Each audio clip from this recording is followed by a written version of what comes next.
Mi nombre es Ana Teresa Loredo Sánchez, soy alumna de la Benemérita y Centenaria Escuela Normal del Estado. Actualmente estoy cursando el tercer semestre, estudio la licenciatura en Educación Primaria y opté por meterme a la optativa de producción de textos narrativos y académicos.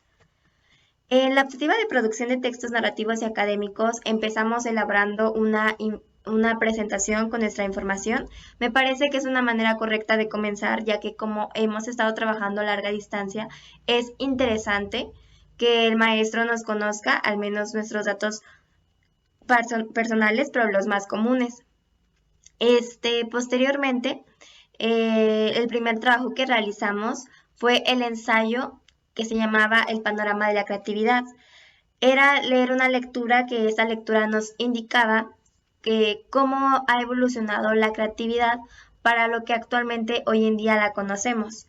Eh, Como todos sabemos, la creatividad es una característica que posee cualquier ser humano y cada individuo tiene formas de interpretar la creatividad. No hay una creatividad específica que tenga que decir, esto es ser creativo, esto no lo es, no, sino que cada ser humano es distinto y es interesante conocer la creatividad de cada uno. Es por eso que siento que en esta optativa fue bueno e interesante realizar este trabajo, porque nosotros a lo largo de nuestras diferentes actividades que vamos a ir haciendo y que hemos estado ya haciendo, es importante que cada uno le dé nuestro toque, que le dé la personalidad que tiene cada quien, a pesar de que tales tareas cumplen con cierto tipo de formalidades y es interesante saber que cada persona lo va a hacer distinto. Y texto académico, como su nombre lo dice, estos se dedican a proporcionar información de una índole académica específicamente de esa área. Estos textos tienen diferentes características, como lo son, que son intertextuales. Esto significa que se apoyan de otros documentos que están ya comprobados para hacer su elaboración correspondiente del texto. También tiene un orden cronológico, no puede haber sucesos revueltos, tiene que llevar un orden y los argumentos son claros, no lleva prejuicios, no lleva opiniones, solamente se habla del tema como es y pues más que nada esto es lo que nos brindan estos textos. También hay otro apartado que pudimos investigar en este ensayo, que fueron los géneros académicos. Pues yo creo que estos géneros académicos son muy bien conocidos por todos los estudiantes, porque a lo largo de nuestra trayectoria los hemos elaborado, a lo mejor no todos, pero sí los más conocidos, como lo son un resumen, un informe, una reseña, alguna investigación, entre otros que más que nada nos los piden en la escuela, y pues estos son los textos académicos. Pues seguimos con el tema 3, que son los textos narrativos. Estos se desarrollan en un entorno determinado, también narran un relato, tienen series de acontecimientos distintas y también hay diferentes tipos de textos narrativos, los cuales pueden ser los cuentos, las fábulas, la autobiografía, la biografía, alguna crónica y también una noticia. Es interesante saber las diferencias de cada uno, ya que nosotros como futuros docentes debemos enseñárselos a los alumnos para que sepan distinguir qué tipo de texto narrativo es. También para que en algún determinado momento puedan escoger el que les favorezca más en algún trabajo. Por ejemplo, no es lo mismo un cuento que una fábula. Un cuento es con poca extensión, pocos personajes, un mundo ficticio. En cambio, alguna fábula tiene una moraleja, alguna enseñanza. Por lo general también son cortas, pero se utilizan más animales para narrar los hechos. Entonces es interesante saber los textos narrativos y es importante, a pesar de que nosotros lo hemos visto en nuestra trayectoria escolar, poder clasificarlos y poder identificar cada uno, asimismo con sus características. Seguimos con el tema 4 y 5, que son la estrategia de búsqueda de textos académicos. Esta estrategia de búsqueda de textos académicos nos permite a nosotros interpretar y poder buscar información verídica y que realmente nos sirva para nuestros distintos trabajos escolares. Por ejemplo, en los criterios de búsqueda tenemos uno muy interesante y muy importante, que es: tú tienes que buscar información reciente y no antigua. Para esto, la mayoría de los textos académicos te arrojan algún determinado año en el que se elaboró la investigación, y es importante que sea reciente, ya que entre más reciente sea, más información podemos encontrar o alguna información más específica. Y también están las herramientas de búsqueda, que es, por ejemplo, Google, que es muy conocido. Y la herramienta de búsqueda especializada, como su nombre lo dice, se especializa en algo directamente. Por ejemplo, tenemos Google Escolar, Google Traductor.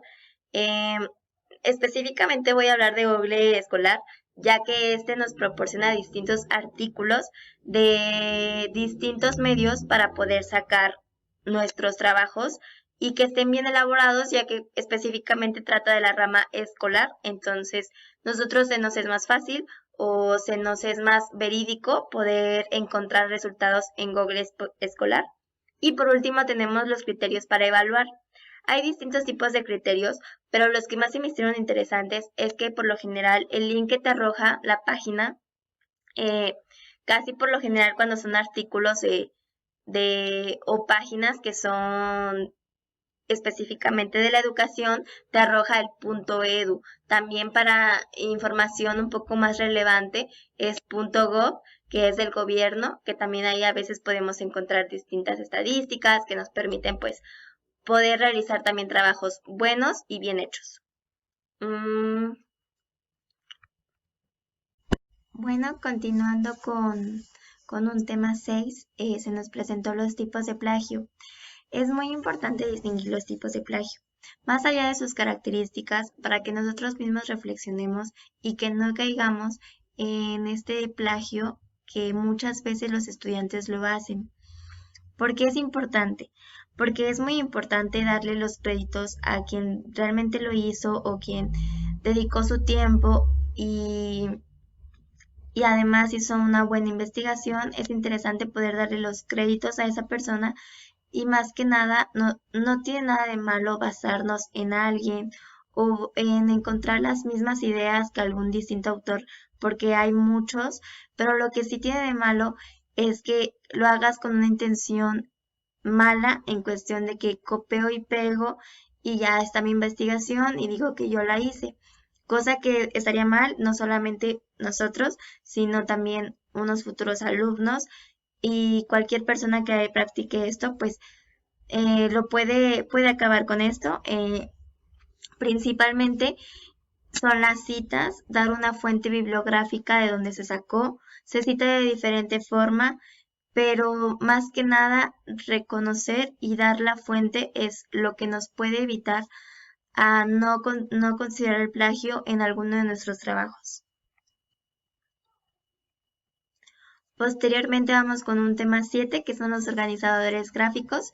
Pues esto es un tema muy bueno, un tema muy extenso, pero muy bueno, ya que nos hablan de cómo son los organizadores gráficos y qué son.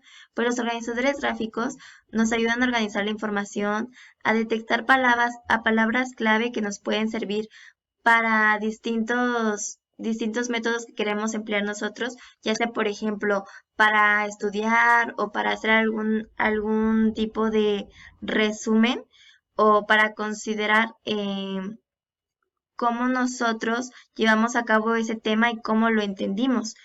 También hay diferentes tipos de organizadores gráficos, entre ellas el mapa conceptual, el cuadro sinóptico, el mapa mental, que son 3 organizadores gráficos que considero yo que se ven desde la primaria hasta la universidad. Otro tipo de organizador gráfico son los mapas mentales. Esos mapas son muy conocidos por estar llenos de imágenes y es muy interesante saber y también conocer qué imágenes, qué símbolo nosotros le podemos dar para poder interpretar y poder saber que cuando ponemos cierta imagen estamos hablando de qué cosa. Esta imagen es más visual, este tipo de organizador es más visual, pero también es muy interesante porque también puedes desarrollar una creatividad muy buena y que también te ayuda para distintos trabajos escolares. Y por último, también tenemos los cuadros sinópticos, que es un organizador gráfico muy conocido y tiene distintas características. Entre ellas es que se deriva de un tema, tiene distintos subtemas y se contempla con ideas principales. Es importante manejar los organizadores gráficos porque, como ya lo dije anteriormente, tiene unas muy buenas características para poder conocer información, para poder desarrollarla y para poder interpretarla. Entonces, considero que es importante saber qué tipos de organizadores gráficos hay y no solamente ver los más comunes, sino también más para que en algún futuro el determinado niño o uno mismo pueda escoger cuál es el que más le va de acuerdo a sus cualidades para que lo pueda elaborar y pueda hacer algún trabajo muy bien hecho y también muy bien interpretado. Bueno, vamos con el tema 8 que nos habla sobre la comprensión lectora a través de los organizadores gráficos. Es interesante saber qué es la comprensión lectora. Es cuando tú le das sentido a un texto y puedes plantearte las dudas que tenías, tú mismo te las puedes responder. En cuanto tú lees el texto, los organizadores gráficos te permiten poder interpretar esa información que tú le diste a esa lectura y también es una buena herramienta para que los docentes sepan si sí estás haciendo bien la lectura y qué una mejoría podrías hacer si es que no. Por último, tenemos la estructura textual de los textos académicos. Es interesante saber cuál es la estructura textual de un texto académico, ya que gracias a ella, pues nosotros vamos a poder elaborar un texto académico y que sea pertinente y que sobre todo cumpla con las características del texto académico. Entre ellas, pues destaca alguna portada que, bueno, en cuanto al texto académico, tenemos lo que puede ser la identificación, que es la presentación. Esta presentación nos expone de qué se va a hablar cuando nosotros leemos el título o ya sea el resumen. También tenemos el núcleo, que es el tema del que se habla, y por último el cierre, que puede ser las referencias o las conclusiones de lo que se ha acordado a través de la elaboración del texto académico. Es interesante saber esto.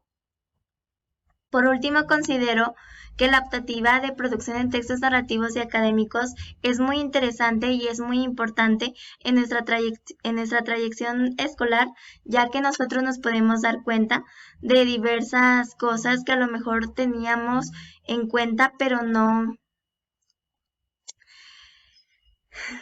La optativa de producción de textos narrativos y académicos nos ayuda a poder comprender más acerca de esos temas o esas dudas que nosotros nos podemos haber interpretado, pero que es necesario que las podamos resolver ya que vamos a ser futuros docentes. Es interesante saber y saber que he aprendido todas estas cosas que me ayudan no solamente en mi trayecto formativo en la normal, sino posteriormente para poder interpretarlo y enseñarlo y adecuarlo de acuerdo a algún grupo que yo tenga futuramente. Es muy importante y es muy necesario enfocarnos en la escritura y en la lectura, ya que no solamente nos sirve por cultura propia, sino también como una herramienta de comprensión para cualquier tipo de situación que tengamos. Entonces, eso es todo por mi parte. Espero que tenga un buen día. Adiós.